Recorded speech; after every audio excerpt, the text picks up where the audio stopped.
Welcome to the Godville. Today's content is going to be a topic recycled from a small section of Why Sin is Feminine Part 2.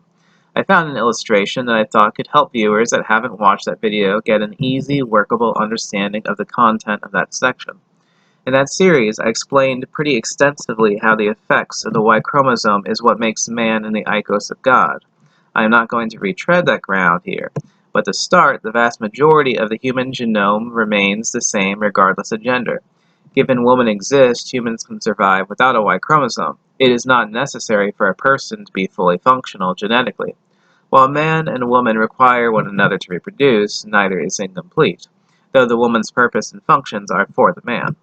The Y chromosome, though small and not that many genes, is a unique and additive presence. The second X chromosome of a woman is redundant and unnecessary, but it provides a second set of X genes, and from those two pools, the body will favor the expression of the genes that are perceived as more optimal. This makes a woman less prone to suffering the effects of gene defects. A good illustration of these differences are modern video games. I'll use the Resident Evil 2 remake as an example. A woman is genetically like the base game of a video game, a complete story mode, fully playable with the added bonus of a second X chromosome, much like there being a lot of software patches to reduce glitches. The Y chromosome makes a man like the deluxe version of a video game, with all the downloadable content expansions, extra story packs, or game modes, but without the software patches to reduce glitches. Both are full products, but the man has extra genes on the side that, like an expansion pack, are not insignificant.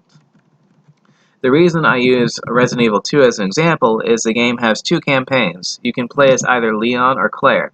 The gameplay and story progression is very similar, but there are differences in the gear, boss fights, supporting characters, and a little in the locations. This is a great comparison to the effects of gene expression. Genes affect the expression of others in a genome, and much of the difference between men and women are based on the way the Y chromosome alters the expression of the genes in the rest of the genome. To compare, the campaigns are very similar, but a few contrasts. The orphanage and exclusive location in the Claire campaign could be compared to a woman's womb. The supporting character Ada Wong or the boss fight with Mr. X in the Leon campaign could be compared to man's strength, rationality, or genitalia, take your pick. In fact, gene expression is so important that many find the relative uniformity in psychological effects of the Y chromosome or its absence between thousands of species so great that they consider gender in some ways makes more of a difference than what species something is. The presence or absence of the Y chromosome locks a man or woman in the A or B campaign, so to speak. I hope this illustration makes it easier for you to have a good understanding, recollection, and grasp of this topic.